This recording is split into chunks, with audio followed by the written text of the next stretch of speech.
How many people are going to agree?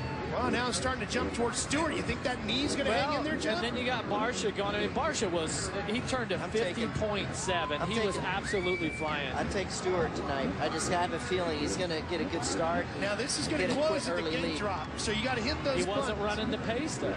All right. That was just the heat. It just shut down, and everybody's agreeing Barsha's the guy.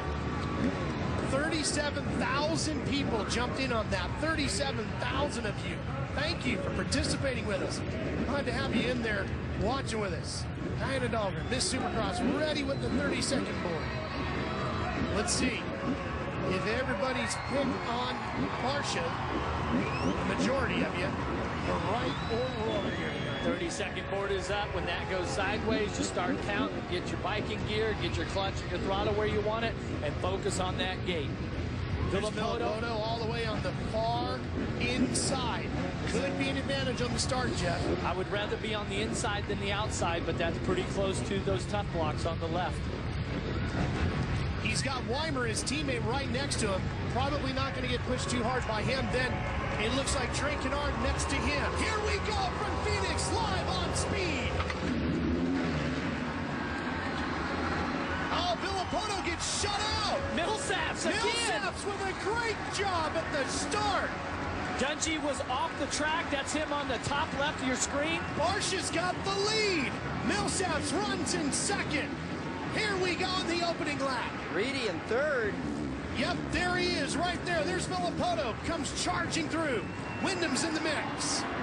Millsaps looking inside on Van Van. How about Davey Millsaps? Another great start. Had great lap times all day.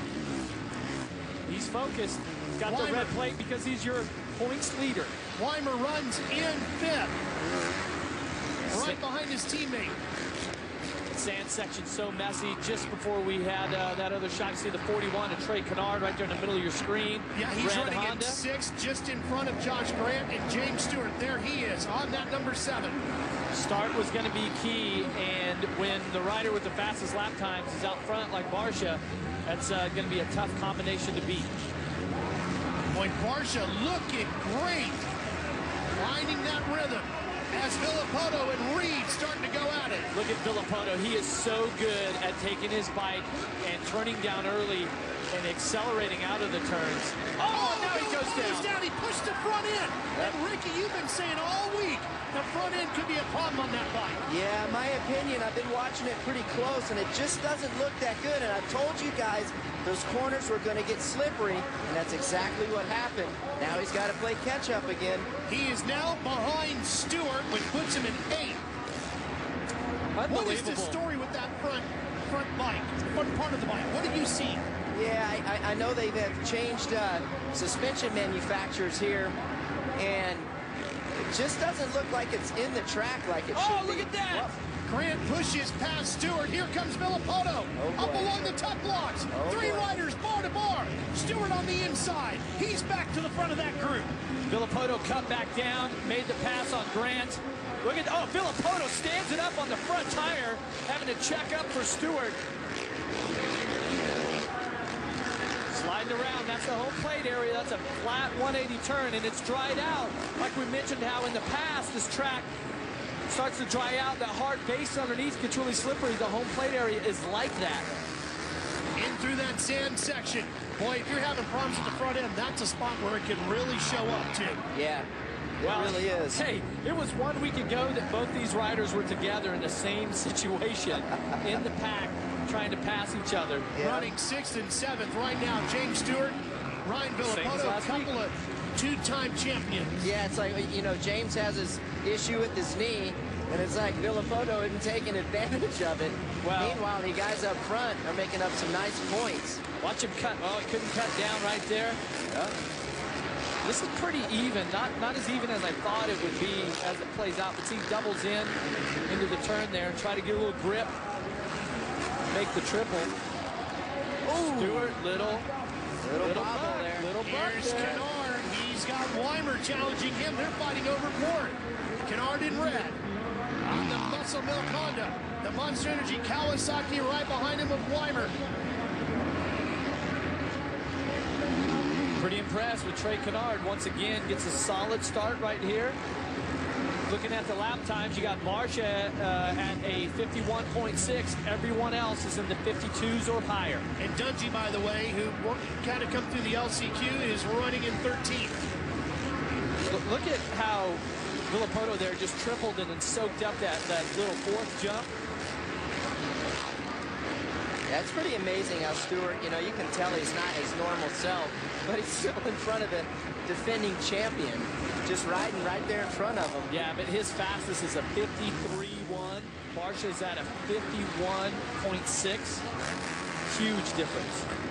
Well, and look, Villapoto's not slicing through here the way we're used to seeing him go either. Well, and he needs to be patient. You can see he's really sliding around a lot. He's, you know, exerting a lot of energy. Stewart's riding in the race line, very smart, you know, instinctive riding, and he's making it tough for Villapoto. They've caught up to Kennard. I'll tell you what, I do not like... Weimer. Jake Weimer runs in 5th. I do not like how Villapoto is running the far left through the whoops. Any little huckabuck, you catch a tough block, he's going to be down. The bikes are jumping around quite a bit through that section. Stewart and Villapoto right there with Jake Weimer. Stewart bobbles. That opens the door for Villapoto. He jumps through. He's now up to 6, and he's right behind his teammate. That home plate area, Ricky's really slippery. Stewart made a mistake trying to get some traction before the triple. Man, just thinking of a missed opportunity here for Villapoto. I mean, he was in a perfect spot to challenge for the race win, and a costly mistake. Is it that track, that 21st rider? Now the track's really starting to change. It's dried out quite a bit. Oh, look how close he was again. He was right along those tough blocks, and that could have been a huge problem. Oh, he just jumps past Weimer, his teammate here. Rolls right by him through that big berm turn. Yeah, he sure did. Look how slippery it's getting there in that 90-degree corner. Ricky, we've been talking about that front suspension on Villapoto's bike, which works great for some, but going all the way back to the Energy Cup. Yeah, check this out. Boom. Loses grip. The thing hooks up and spits him off. See right there? Okay. That's at the Monster Energy Cup. And then we see last week in the heat race, he loses his front there. He was riding aggressive for sure. But watch this. Watch it. His front end slides in this corner. Whoa! And it starts sliding and then grips and the back end swings around. This really wasn't a suspension's fault, I don't think. But nevertheless, I don't think it is what it was last year. Well, that was all on him right there, the crash. And then here we go in the main event. A few laps in, he's going to try to go the inside here, roll through there. See ya. Just that quick. It happens that quick. Jeff, this front suspension system works a little different than some of the others. Well, there's new technology in our sport that a lot of the top teams are using. It's a pneumatic fork, so basically instead of having a spring in there, it uses an air chamber as the resistance. So it's helped lighten the forks up about 2 pounds difference. A lot of top guys are using it, but maybe just for Villapoto, the balance of the bike isn't quite dialed in yet, but still he's working his way up from not such a good start running inside of the top 5 now. Reed having a great night again. He was quiet at Anaheim, finished in the top 5. Here at Phoenix, he's in a podium position with Kennard on his tail. He's got a little company right now. These riders, you notice a little dust starting to come up right there. Track starting to dry out. Not so much grip. Jeff Villapoto is closed up on the backside of both of these guys, so he's right there. Barsha 7 seconds in front of Millsaps, who pulls down second in front of these guys. I'll tell you what, our fans at home were pretty dialed in. But you know that what? vote, good pick Barsha for the win. He's out front. Just turned a 51.7. Reed, Kennard, and Villapoto are also catching Millsaps, who's just in front of them in the yellow and black. Yeah. So we're going to have a 4-rider battle for second here. Barsha, meanwhile, is checked out. Yeah, he's in another world. Their zip code, rather. Here's Alessi moving over. Nice comeback for Villapoto so far, and he still has a lot of laps to get these guys. Okay, he's already gone down once. He does not want to get in the